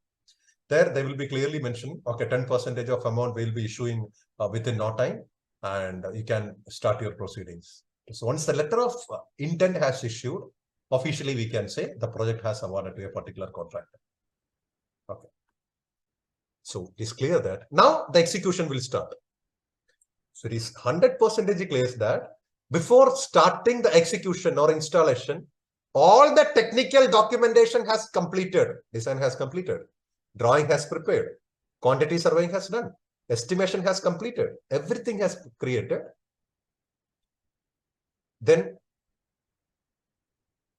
what is this project execution? Project execution beyond technical, that is managerial activity only. Those we are having a lot of experience to guys, you know, those who are working in this site environment, you might be familiar. Okay, now we can discuss with the construction. Once the project awarded to a particular contracting company, now the execution related activities we should start. See, the first drawing that we have received before, estimation department, that was what? Tender drawing. Tender drawing. This tender drawing has prepared by the consultant. But as I told, the tender drawing will not be like a perfect drawing. That is just name itself, it is there. That is just for tendering purpose. But once the project has awarded to a particular contracting company, the consultant will issue the next set of drawing. That drawing is called IFC drawings. IFC means issued for construction drawings. India, we used to call that as GFC drawings, good for construction. So in entire project cycle, the first two drawings, tender drawing and IFC or GFC drawings, has prepared by the consultant. So the consultant will be issuing more clear drawing. That drawing is called IFC. To whom they are issuing? The consultant will be issuing to the contracting company. Now, what the contracting company will do? See, whether that is tender drawing, the IFC drawing, the consultant will be preparing the drawing as per their design only. Design means, for example, they might be doing the heating and the cooling load calculation by HAB software or 820 method or spreadsheet, whatever it may. And they might have arrived at, they need like a 2 ton of refrigeration AC. The CFM will be like a 780 cubic feet per minute. This is cooling capacity. This is the amount of air has to be circulated through the AC duct. We have not discussed anything regarding like a cooling load calculation or duct and all. In the upcoming classes, I will explain. That is another story. But just for your knowledge. What is AC duct? AC duct, everyone should know, I guess. To transfer liquid, water, we are using pipe. To transfer air, we are using duct only. Now this one. These are AC duct only. Correct. And these are air terminals. We can study that. Okay. So when we are sizing the duct with respect to the flow rate, flow velocity, NC value, everything we have to consider. But this is their designed value, means what the consultant has designed. So this data is called a specified data. Means what the consulting company has designed. Based on that only they have placed their machine. The duct routing has completed. With respect to this airflow rate only, the duct dimensions has calculated. Air terminals, everything has selected. But when the contracting company is executing their project, with respect to the consultant design, they have to select this machine from the market. Correct. Means the contracting company will be sending this requirement to the suppliers in the market. The suppliers will be giving the technical data sheet. Means when you are purchasing a television, you will be having a technical catalog. The same way, each and every major equipments will be having a technical data sheet. The suppliers in the market, they are issuing the item to the contracting company. They will be giving the technical data sheet against this. But this is our design. It doesn't mean that exactly the same machine we are going to get. Instead of 2 ton, we might be getting 1.9 ton of refrigeration. Instead of 780 CFM, we might be getting like 820 CFM. Slight variations will come. This is the real machine available in the market. This was the consultant design. Correct. See, consultant was performed their duct design, everything with respect to 780 CFM. Now the airflow rate has increased into 820 CFM. So the rate of flow of air through the duct is increasing, means the dimension of duct has to be increased. Plus or minus 10% difference is permissible. That is another story. But just for your knowledge. So when in the real scenario, when the contractor is going to execute the real machine and the specified data will be having slight variation. So this data that we are actual data that we are selecting from the technical data sheet of the machine provided by the supplier. This is called proposed data. As per the proposed data, the contracting company will be having a design department. That design department will be creating a more precise drawing. That drawing is called working drawing or shop drawing. Correct. Consultant will be submitting, or once the project has awarded to a particular contracting company, the consultant will be issuing the IFC layout. But IFC layout, India, we used to call that as GFC layout. Good for construction or issued for construction. Those drawings the consultant has prepared with respect to their design only, means more precisely with respect to the specified data. But in real scenario, when we are taking the machines from the market, the technical data of the machines will vary. So contracting company will be taking the proposed data from the technical data sheet. With respect to the proposed data, they will be redesigning the system. Machine location remains same. Duct routing, pipe routing, everything remains same, but the dimensions will vary. Okay. So this each and every contracting company will be having a separate design department. So, but by keeping IFC drawings as a reference, contracting company will be preparing their own drawings for execution. That drawing is called a shop drawings. Okay. Along with that, this shop drawing has to be submitted to the consultant. After preparing the shop drawing, the contracting company is not having the authority to continue their work with their shop drawing. No, shop drawing or working drawings has to be submitted to the consultant and get it approved. Not only that, MAS, material approval sheet. Within the tender documents, there was specifications, there was vendors list. So when the contracting company is going to purchase the item from the market, the make and the country of origin of all the important items, they have to maintain as per the vendors list. And the consultant has to make sure that all the machine the contracting company is going to use in the project is satisfying the specification and the technical data. Correct. So what the contracting company will be doing? From which manufacturer or which supplier the contracting company is going to purchase the item, from those supplier, they will be collecting the technical data sheet, as I told. 3 copies they will collect. 3 copies. The one is for client, one is for consultant, one is for contractor. All the 3 copies, the technical data, everything they will be highlighting. Then the contracting company will be submitting this technical data to the client and consultant. That submission is called MAS submission or material approval sheet submission. Now the consulting company or the consultant will be going through the MAS technical data sheet, vendors list. They'll be checking if the make is satisfying, country of origin is satisfying, technical data are satisfying, specifications are satisfying, then they will be approving it. Okay. Along with that, method statement the contracting company has to do. Method statement, it is not mandatory for all the work. Method statement, if you are having any risky work, for example, we are having a building here. This is our building. And we are having a chiller plant somewhere here. From the chiller plant, the chilled water pipe has to be reached through the building. We can discuss all these things in the DCP, district cooling plant. But in between the chiller plant and the building, here we are having a national highway. So anyhow, the chilled water pipe has to be crossed through the national highway. No? So how the contracting company is going to, because it's a risky job. Because it will be affecting the means vehicle travel, no, that will be affected. So this kind of risky task will be there. At that time, the client consultant will be asking the MAS. Method statement. How? Method statement is simply nothing. How the contracting company is going to perform this task. What are safety precautions they are going to do at the time of this task. So everything we have to mention in a document, working in this Word file, that one we have to submit. Okay. If anybody at the time of interview is asking, once the project has awarded to a particular contracting company, what all the initial submittals you are doing? Initial submittals of a project. In a lot of interview roles and responsibilities you can read. You should know the initial submittals. What are initial submittals? MAS is an initial submittal. Working drawings or shop drawing is an initial submittal.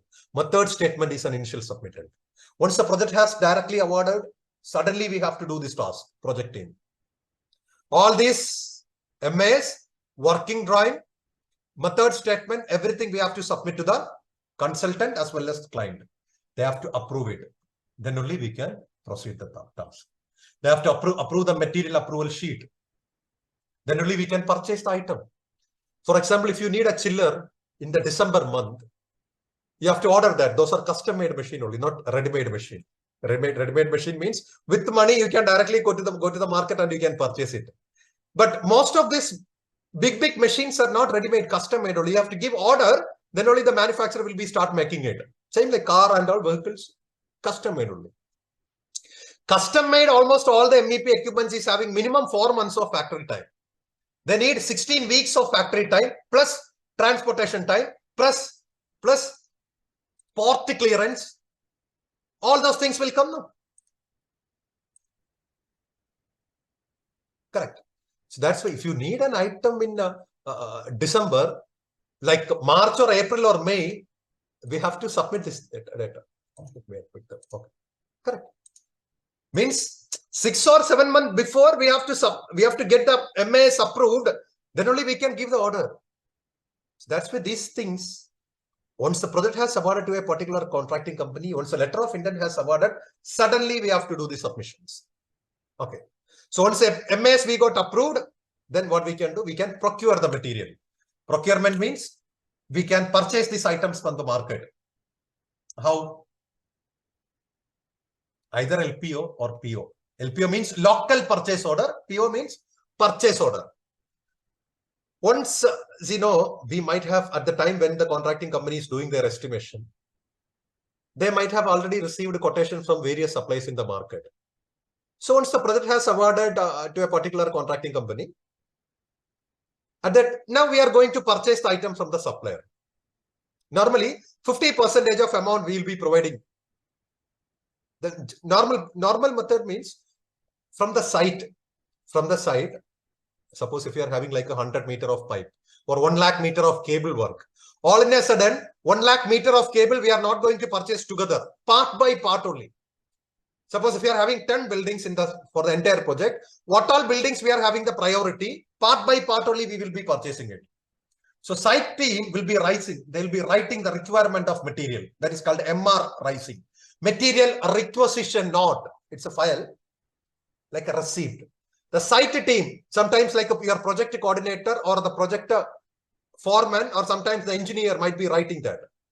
Which one? Material requisition. This material requisition means how many material requisition serial number will be there. Item will be there. Specification will be there. Who is the make will be there. Quantity will be there. Unit will be there. So serial number 1, item, UPVC pipe. UPVC pipe. Specification, okay, BS4660. Make will be like whatever it may, like Surya or Yorkshire. Quantity like we need 100. Unit will be in meter. Make you have to mark there. Who will be the supplier? That everything you have to mark. Like that, each and every item, the site team will be marking in the material requisition. This material requisition, the site team, project manager, everyone will be signing. And after that, it will be coming to the purchase department. Now, the purchase department will be calling the suppliers. They have already submitted the quotation at the time of pre-tendering. Then they will start negotiation. See, now the project has awarded. So we have already received your quotation. Now we are about to purchase it. When we are doing the pre-tendering, we have received a 10 number of quotations because we have approached a lot of suppliers. So who will be giving the better profit for our contracting company? We will be purchasing the item from them only. We'll be having negotiation. Who? Not the project department, purchase department or contracts department of the contracting company will be doing the negotiation with the supplier. Not the client. The client will not be knowing it. But if the client is saying that this item has to be purchased from this guy, the client is suggesting, then the contracting company has to purchase from them. Otherwise, contracting company can negotiate with the suppliers in the market. Then 50% of amount we will be issuing in the starting. We will issue PO. PO means purchase order we will issue. And after that, purchase order has issued. Then the manufacturer will be making it. After 4 months or 5 months, the item will be see, every item is not having this much delivery period. Small items like a pipe, a cable and all, soon we will be getting it. Equipments only will be having longer delivery period. Okay. That's why once the negotiation has completed, we will give 50% of amount, then purchase order will issue. Manufacturer will start working. Supplier will be sending the requirement to the manufacturer. They will start working. Then the item will be receiving to the supplier office. From there, it will be receiving to the site store or the contracting company store. Once it has reached, again, like a minimum 30% of amount we will give. Anyhow, at least 20% of amount that the contracting company will be holding. Finally, once the testing and commissioning of the machine has completed, then only the full amount we will be issuing. Okay. That's the way normally the items are purchasing. But in any emergency, see, this is a way we have to, all the site team has to purchase the item. This is a right way. There should be some time. But if you forget this procedure, tomorrow you are having an emergency for like a 200 meter of pipe, then what do you have to do? There is no other choice. You have to go to the local market. From the local market, you have to purchase it. That is called LPO, local purchase order. Local purchase order, suddenly you can go to the market, you can purchase it. But no company will be promoting this LPOs, local purchase order, because local purchase order, there is no time for negotiation. So that might be sometimes, with a higher price, we have to purchase this item. Okay, anyhow, material procurement means we will be collecting or we will be purchasing the material from the suppliers and manufacturers. That procedure is called material procurement. A separate team might be doing it. Okay. So once the material has arranged the site, the project execution will start. Construction execution will start. So site, we will be having like two types of people, skilled laborers and skilled professionals. Skilled laborers means plumber, electrician, duct fabricators, for those kind of guys. Skilled professional means engineers, managers, okay, quantity surveyors, drafting people, design team, those are skilled. If you're working like a site engineer or skilled professional, thank God, skilled professional, you should not do, it is not mandatory to do the plumbing job, correct? You're not going to connect the phase and neutral. You're not going to make a duct. That they will do, skilled laborers will do it. But you should know the standard, because when each and every company, when we are executing the project, what the skilled professionals has to do, we have to make sure that the work it has executed by the skilled laborers are as per the drawings or not, or they are maintaining the specifications or not, or everything are as per the scope of work or not, or everything is as per the estimated or submitted BOQ price or not. These things we have to verify. Means you should have drawing readability. You should have standard knowledge. For example, HVAC we are having ASHRAE standard. India we are having ISHRAE standard. Duct construction we are having either SMACNA or DW144 or DW142. Even for kitchen ventilation we are having ASHRAE 154. Kitchen ducting we are having DW172. Electrical we are having NEC or IEC. Plumbing, we are having BS, even BS is also like a 6700, 8301. Then if you are going to in IPs, International Plumbing Code, UPC, NPC, in Dubai, DEWA, each and every country or sometimes each and every AHJ, authorities having jurisdiction, local municipality might be having their own standard. So you should have the standard knowledge. It doesn't mean that you have to by heart all the standard, that is not practically possible, but you should know when you are doing it, what standard has to be followed here as per the specification, whether the work proceeded by the laborers are as per the standards or not, or drawings or not, everything we have to verify. Okay, means we have to schedule your work and you have to allocate your workers and the procedure has to be done. Okay, fine. But remember, the site team is not doing any design. Site team is not making any drawings. They're not doing any estimation. They're not doing any three-dimensional modeling. Yesterday I have shown like a lot of 3D drawings and all. They're not doing anything there. That's why site people might be, but I'm not saying I'm also like working like an execution engineer. So even that is also good only. But the problem, since you're not involving much in the technical things, okay, there is 150 or 100 mm chilled water pipe is going. Why that is 100 mm? Why not that is 150 mm? There is like a 2 chiller or 3 chiller, 2 duty, 1 standby. Why the duty standby arrangement is 400 ton? Why not that was 600 ton? This kind of doubts will come. Correct. That's why. Site team, you might be witnessing everything, but you are not involving much in the technical details. Rather, you are involving in the managerial activity. As per my suggestion, site is definitely good only, but not design. If you are aiming means design or drafting or quantity surveying, estimation, BIM, Revit. This will be the 5 important field. Site is good only, but the problem, all the contracting companies will be hiring, will be taking the project for 1 year or 2 years, because each and every project will be having a duration, right? So once the project duration has completed, after that, if the contracting company is not having any other projects, they might be terminating the site team. But at the same time, the contracting company will be maintaining the design team. They will be maintaining the estimation, because there is no estimation team, there is no project. Correct. And also they will be maintaining the design team. See, what is the advantage if you know design, if you know drafting, if you know quantity surveying, if you know estimation, if you know building information modeling?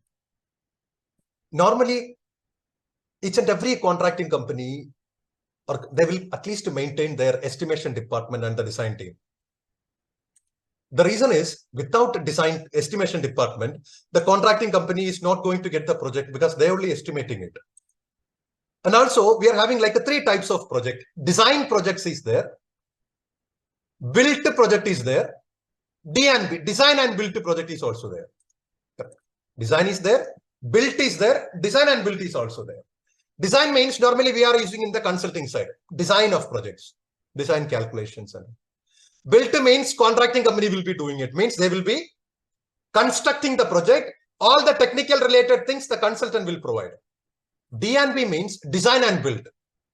Sometimes if the client is not having that much money in their hand, the client with the architecture layout will approach the contracting company. They will say, I'm not having money to accommodate separate MEP consultant. So if your contracting company is able to do the design, you can design it, your MEP services. And you can create the drawing. As per that drawing, you can submit the quantity, you can do the quantity takeoff, then you can prepare the BOQ and you can submit your price. If your price is okay, the project will be awarding to you. That's why if you know design, if you know estimation, you can work like a consultancy. Means you can do the design. As per your design, you can do the drafting. From that tender drawing, you can take the quantity, then you can do the estimation, you can submit the price. That's why design team and estimation team, good people always the contracting company will be maintaining, even if the site team they are terminating. Okay. So that's why along with what I'm suggesting means site is also definitely good only, but risky. No? You're not involving much in the technical. Along with the site execution, if you are involving in design activity, drafting thing, if you're studying, it doesn't mean that even if you might be, a lot of guys might be working in site now, you are not involving in the design activities and all, no problem. That's why you are studying this course, right? Almost everything related to the design, drafting, QS, estimation, BIM, everything you will study at the time of course. After that, okay, you have to highlight in your resume that in your previous company, when you are doing all these things, you were involving all these things. Accordingly, you will be getting preference in the time of interview.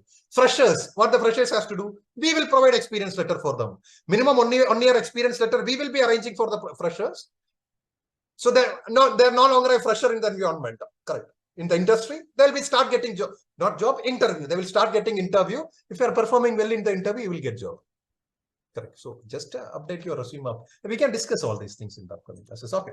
Anyhow, material procurement they will do. The project execution will start.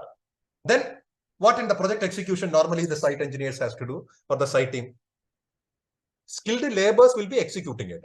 Skilled professionals, suppose site engineers. Meetings, right? Meeting with the client, meeting with the consultant, meeting with the suppliers. Then a report has to be prepared.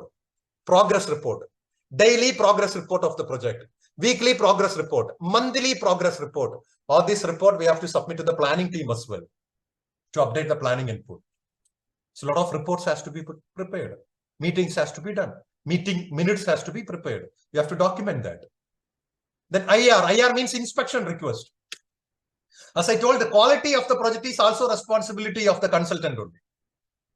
For example, suppose it might be a huge project. For like one building, complete duct work has finished or complete pipe work has finished. Then what we will do? We will intimate the consultant by the help of a file, a letter. In that letter, we will be marking that, okay, dear sir, all the duct work for room number 10 has finished. Okay, kindly come to the site and please verify whether that is okay or not. So that file is called IR, inspection request. So the site team will be submitting the inspection request to the consultant, sometimes client as well, if the client is also involving. Then they will come with that letter. Then we'll be verifying everything, whether the installation. Otherwise, when we are submitting, the contracting company is submitting the final bill to the client, the consultant will interfere because I didn't check anything. You're not maintaining the proper quality. So for this room number 10, we will be decreasing the price. That's loss of profit no, for the contracting company. That's why a particular task has completed in a small area. We have to intimate the consultant. Then they have to come. Then in that IR, the consultant has to sign. Okay, verified. Now we can proceed further. They have to sign that and we have to document it. That is called the inspection request. Site team has to do it. The next one, CVI. CVI means confirmation on verbal instruction. confirmation on verbal instruction. See, when the contracting company is executing the project, they are having certain files to follow, right? What all files? Contracting company will be getting approval from the MAS, working drawing, method statement. So they're having a specific drawing. That drawing, working drawings or shop drawing, it has already approved from the client and consultant. They have submitted the specific method MAS. As per the MAS only, they have purchased the item. That MAS also approved from the consultant. They have an estimated BOQ value, the project total price of the project. Within that only the contracting company is doing the job, even though in between the client and consultant will come. They will say verbally, they will be saying something. So I don't want this AC in this room. So the location of AC has to be changed from here to that wall. Verbally, they will be saying something.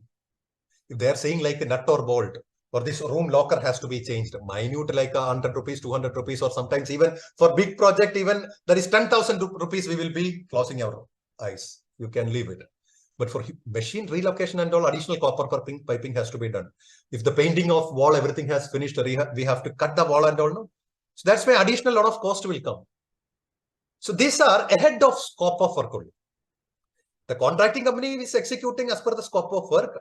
What all comments the client and consultant is saying ahead of scope of work, that is called variations.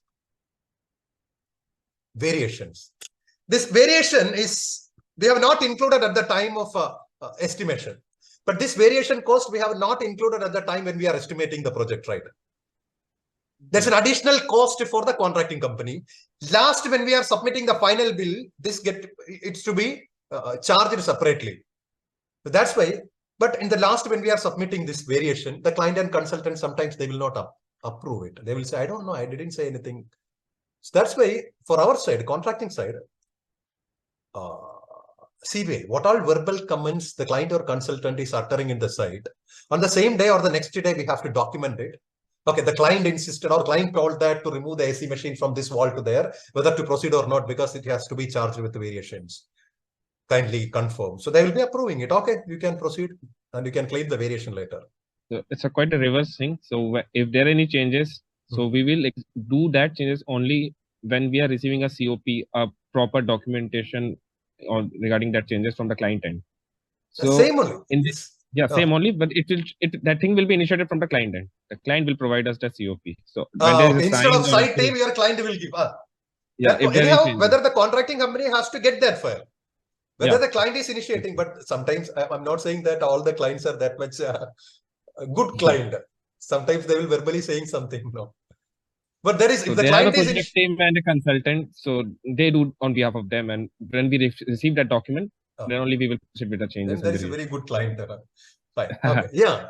Anyhow, the document should be there in the contracting company. Otherwise, in the final, they will not be able to submit their variation. Exactly. Okay. So that is called the CFI. What all CBI? What all verbal comments the client and consultant is saying? We should document it, and we have to keep it. Now it is clear that when we are incorporating these variations, the verbal comments, the project will be deviating from the shop drawings or working drawings. Clear? In working drawing or shop drawing, AC machine has located here. Now the location has changed into another. So drawing got changed. Additional piping, everything we required. That's why 99.9% of project will be deviating from the shop drawings in reality. That's why how the project has completed, the same way we will be creating a last drawing. That drawing is called as-built layout. That will be prepared by the contracting company only. So this as-built layout only, as-built drawing only, if there is no difference between the working drawings and the final output, then working drawings and as-built layout remains same, but it is very rare. Normally, a lot of changes will come. So how the building has completed, how the project has completed, the same way we will be preparing a last drawing. That drawing is called as-built layout or as-built drawing. Okay, this as-built layout only we will be using for the future maintenance, or we will be using for future expansion, operation and maintenance, for final building and all. Okay, then post-tendering work. As I told, pre-tendering will finish until the first BOQ submission. Post-tendering will continue, because when we are doing this variations, BOQ price sometimes will vary. Correct. BOQ, initial BOQ, sometimes will be varying. So the client will be asking that you might have submitted the previous BOQ, anyhow we need the new one. So just do one thing, update with the variations and all, you can submit the revised BOQ again. That's why post-tendering work, the same estimation team only will be doing it. Post-tendering work will be continued until the final stage. Okay. Whenever the changes are happening, BOQ has to be varied. But all the contracting company might not be doing it. But if you are doing, some client is asking, means we have to do it. Okay. Then what we will be, the project is about to finish, we will do the testing and commissioning. Means if all the AC machines are providing the proper cooling and airflow rate, all the light fittings are providing enough illumination, everything is glowing or not, all the pumps are getting enough suction pressure, delivery pressure, flow rate and or not. So this kind, all the machines, all the systems are working properly or not, we have to verify it. Sometimes the same consultant will do it. But the problem, the project is for 1 year or 2 year or 3 year, right? Initially, almost all the between consultant and client, a lot of fight will happen in the starting. Consultant and client will be too strict in the starting, but 1 year or 2 year when their interpersonal relationship will be improving, sometimes contracting company will be bribing the consultant person. That's why almost all the good big project, good client, they will be approaching a third party, a third person for testing and commissioning. Means contracting company will be executing the project as per the consultant drawings only, consultant technical data. But even though final testing and commissioning, if all the machines are working or not, everything, final testing and commissioning, a third party will do.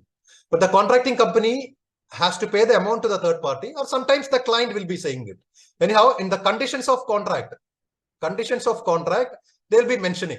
So what about the testing and commissioning? Whether the same consultant will be doing it, or the client will take the initiative for that, or the contracting company has to do the initiative and they have to arrange the third person for that.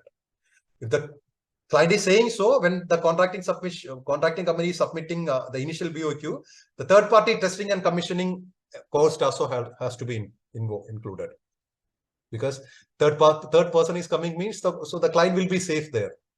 Otherwise, no, even if the contracting company is using some cheaper material, consultant will be accepting it. Because if the relation between the client and consultant is good. When we also faced a lot of issues in my career as well. Okay, see.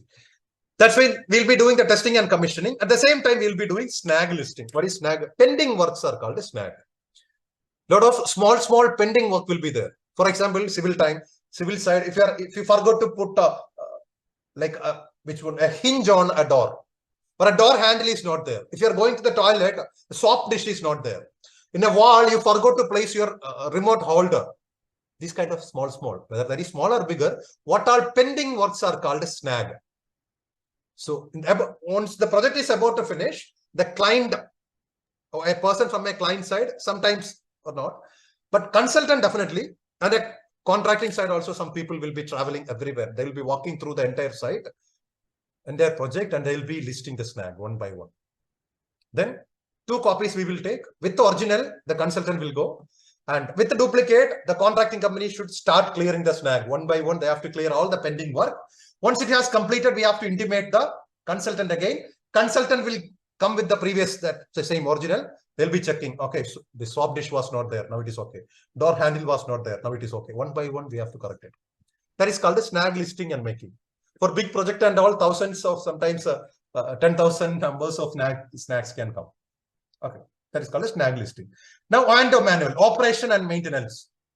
How to operate a chiller, how to maintain a chiller. Day by day, the technicality of the equipments is varying, right? Even if we are having a lot of experience in this field, since updations are more in equipments, not in the design.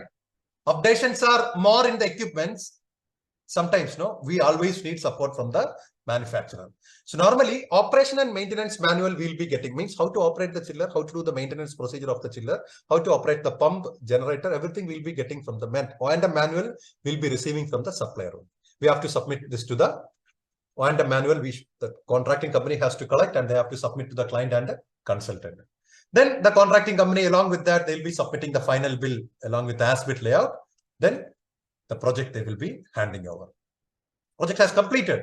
The contracting company will be submitting the project to the client. The client will come and occupy. Very next, normally we used to call that as commercial building, we used to call as COD, means commercially occupying date.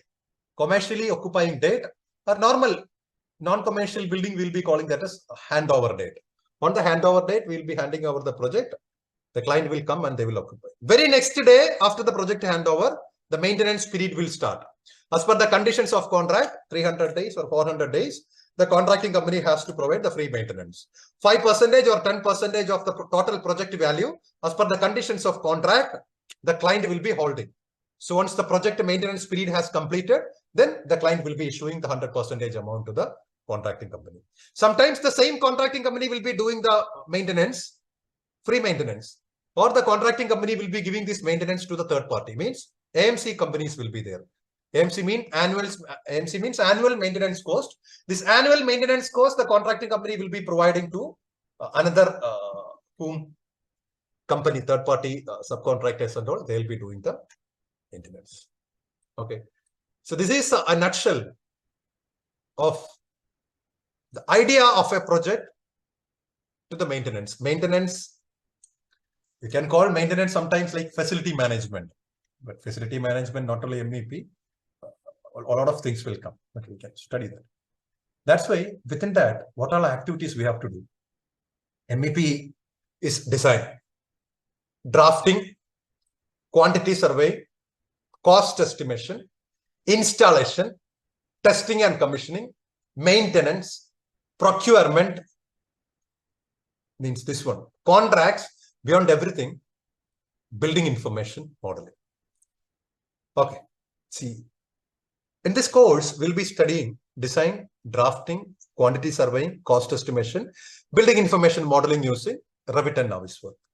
Minimum 4 to 6 projects we'll be doing at the time of course. And methodologies we'll be discussing in between.